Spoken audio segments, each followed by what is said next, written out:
There are certain issues that people on the left and the right in American politics will never discuss. And the reason they won't discuss them is because they agree mutually. The Democrats and the Republicans agree on something, so they don't want to talk about it in public debate because it reveals the fact that they're basically the same. They only talk about things on which they disagree. Turns out that the things on which they agree are the most important things. The things in which they disagree are relatively minor. We need to understand that we have been artificially divided for far too long. The global elites have divided us into Democrat and Republican, left and right, conservative and liberal. They have divided us with hot-button issues like abortion and gay rights and gun control and prayer in schools. And by doing so, they have given us, the electorate, the illusion that we have a choice, when in reality, both the Republican and Democratic parties are owned by the same global elites. And on issues that matter to those global elites, they act as one. By the time you go to the polls and you put your pencil mark on the paper or punch the lever, whatever you do, the decisions are already made. The candidates have already been selected. And the work goes on there, is who selects the candidates that the people vote for? Who frames the issues that the people vote for? Voting is nothing. It's all done before that stage. This left-right paradigm is a political ploy. It works very well for those who know what they're doing. We find that the Republican Party and the Democrat Party both are pretty much in the hands of a relatively small group of people with a membership of about 4,000. It's called the Council on Foreign Relations. These are the people that are really pulling the strings in both the Republican and the Democrat Party. We get a lot of advice from the council, so this will mean I won't have as far to go to be told what we should be doing and how we should think about the future. People like Hillary Clinton know, even at that elevated position, Hillary Clinton, you'd say, was one of the big movers and shakers. Compared to the Council on Foreign Relations, she's not. She's a small fish. And she knows that she's got to get the approval of the CFR. I had a friend, Nick Rockefeller, okay, who was one of the Rockefeller family. The ultimate goal that these people have in mind is to create a one world government. And this is given me straight from Rockefeller himself. This is what they want to accomplish. Not just any world government, but a world government based on the model of collectivism. In other words, big, powerful, centralized world government. If it were a world government based on the principles of freedom and freedom of choice, freedom of culture, low intervention, if no intervention in the lives of normal human beings, it might be a wonderful thing, but that's not the kind of world government the left and the right have in mind. They're talking about total world government with all major decisions being made at the top and people at the bottom being peasants, basically, in a high-tech feudalism. In a brief video introduced by the United Nations Secretary General Boutros Boutros-Ghali and containing some exceptional footage, the connection between the United Nations, New York City, and the Rockefeller Foundation is clearly drawn. The future of this country and the lives of our children and our children's children are interwoven with the success of the United Nations. In it lies the hope of the people of the world. My father considers it a privilege to have had a part in the development of its permanent home. I'm glad to hand you, Mr. Lee, my father's check. Thank you, Mr. Rockefeller. For every single department of government you have on a federal, local, county, state, provincial level, the United Nations had an equivalent department to deal with everything. It was already set up, in fact, to be global government.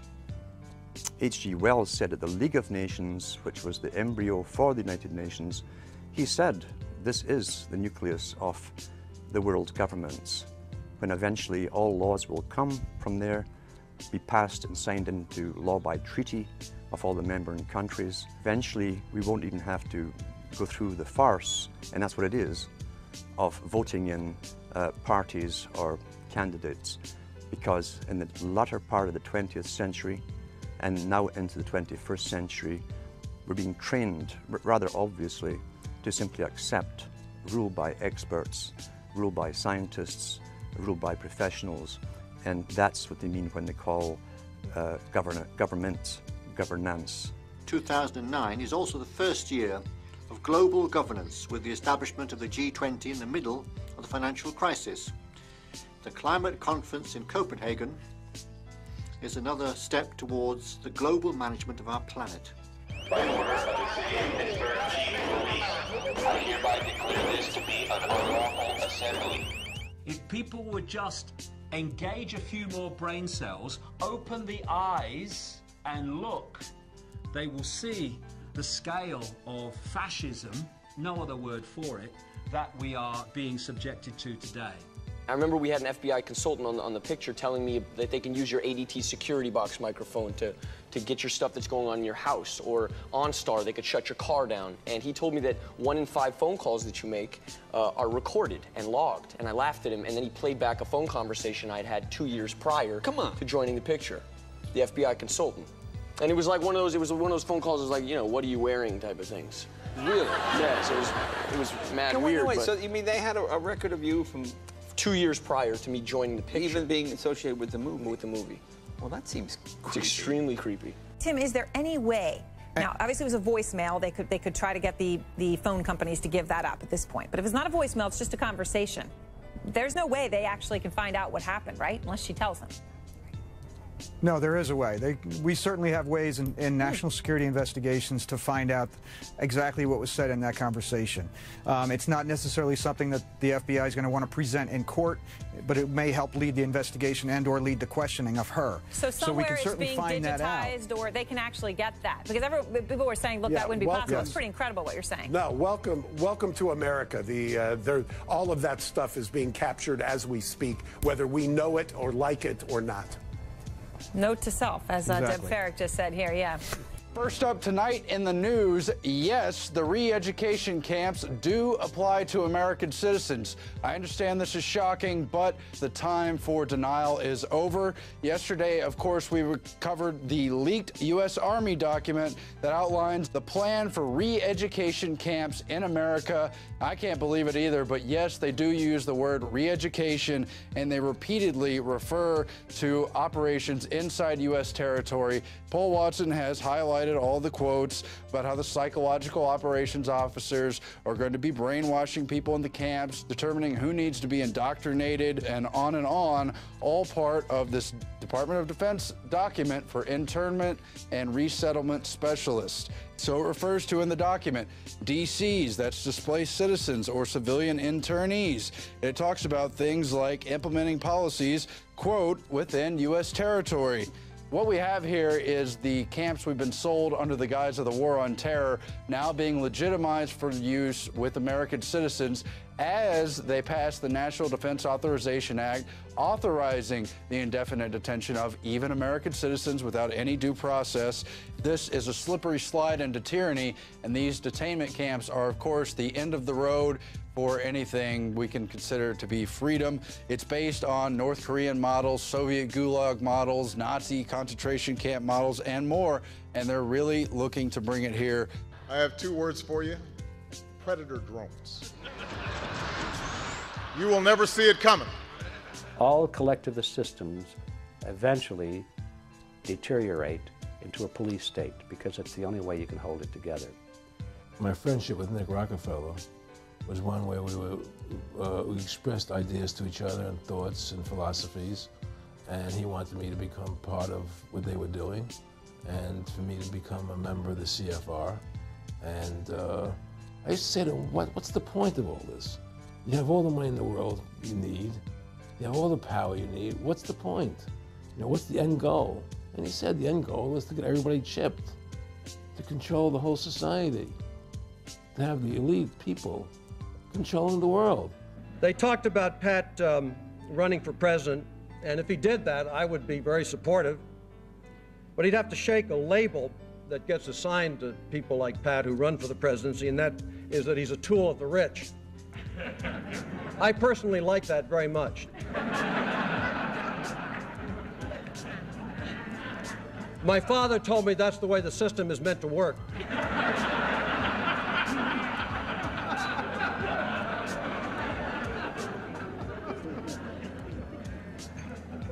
You know, I think Pat's coming quickly. Soon, I think he's going to be in a position for the Trilateral Commission. And if he shows promise beyond that, there's Bilderberg. World control, Pat. Settle for nothing else. At the top of this conspiracy are a handful of ultra-wealthy multi-billionaires in the world. Some of them have been conspiring for more than a century. Their tools are the Council on Foreign Relations, the Bilderbergers, the Trilateral Commission, and they have tools in other countries as well. Now, they've taken over our government, both Republicans and Democrats. There's no difference anymore between the two parties. They control both parties. It doesn't matter to them which one wins, because who's ever running for president will be someone they anoint. And the fact of the matter happens to be that you can't win an election unless you have enough money to win. They make sure who gets the money. And they've even written about it. There's a fellow by the name of Carol Quigley, and he wrote several books about this group of people and their origins and their roots coming from Europe and England in particular. And he comes to a very interesting point in one of his books where he says, okay, this is the way the real world is. He said, how is it that we collectivists, we elitists, how can we rule the world when at the same time we want to let the average person think that they're living in a, quote, democracy? And he answers the question brilliantly. He said, it's very simple. You've got to have two major political parties, and they'll both have the same major goals, the same basic fundamental principles, and they'll argue with each other on the surface with slogans and leadership and style and all of that sort of thing. He said, but we will control them both. There's the strategy. There's the whole scam behind this left-right paradigm. When you understand this history and this reality, you look at it and you say, well, yes, we've got a left wing and a right wing, but they're just opposite wings of the same ugly bird. And we have our cheerleaders, you know, the news commentators and the talk show hosts on the left and on the right, and they frame the debate. They won't let the American people debate the real issues. They won't let them even think about the real issues, which are we going to keep American sovereignty or not? Are we going to let the Federal Reserve System, which is a banking cartel, continue to run our government or not? They won't let us talk about those things. Ron Paul, what's your perspective on how the media has been ignoring him and demonizing him? It's fascinating. I must say, the more I listen to and the more I read what Ron Paul has to say, the more fascinated and the more respect I have for this guy, because this guy's got courage. He understands that people want to be set free from big government, and he's not, you know, he's not scared of taking on any issue at all. And you know, I watch him. There was one of the primaries the other day where Ron Paul got 27%, an amazing figure, and yet the BBC virtually refused to even admit the fact that he's actually contesting the race. And I understand that many conventional parts of the U.S. media have been the same. And by the way, this pretending Ron Paul doesn't exist for some reason has been going on for weeks. A new Gallup survey showing Rick Perry running second to Mitt Romney, knocking down Iowa favorite Michelle Bachmann to fourth. Behind who? Fourth behind who? How did Libertarian Ron Paul become the 13th floor in a hotel? And it's kind of, you get a Ron Paul figure that comes along and challenges basic assumptions. And perhaps, to some extent, I've tried to do some of the same things over on this side of the Atlantic. And it's like a media blackout. That tells you there's the evidence that it's controlled. The owners of this country are the voters of this country. You're wrong about that, my friend. Aren't the owners of this country the voters in this country who elected George Bush? No, they're not. Listen, politics, these elections are a charade. It is a charade. Oh, okay. They are meant to... Well, I'll tell you, listen, just listen for a minute. Learn a little something. The elections and politicians are in place in order to give Americans the illusion that they have freedom of choice. You don't really have choice in this country. This is not a party issue. This is not a left-right issue. The question is not, should we have big government or little government? The question is, who should government serve? And it should serve the people. And it hasn't been doing it, and it still isn't doing it. And changing from Republican to Democrat or Democrat to Republican is not going to change that. So that's the problem. As long as we depend on the phony wrestlers and depend upon their well-paid cheerleaders in the media to keep us focused on secondary issues, we're never going to get out of this mess.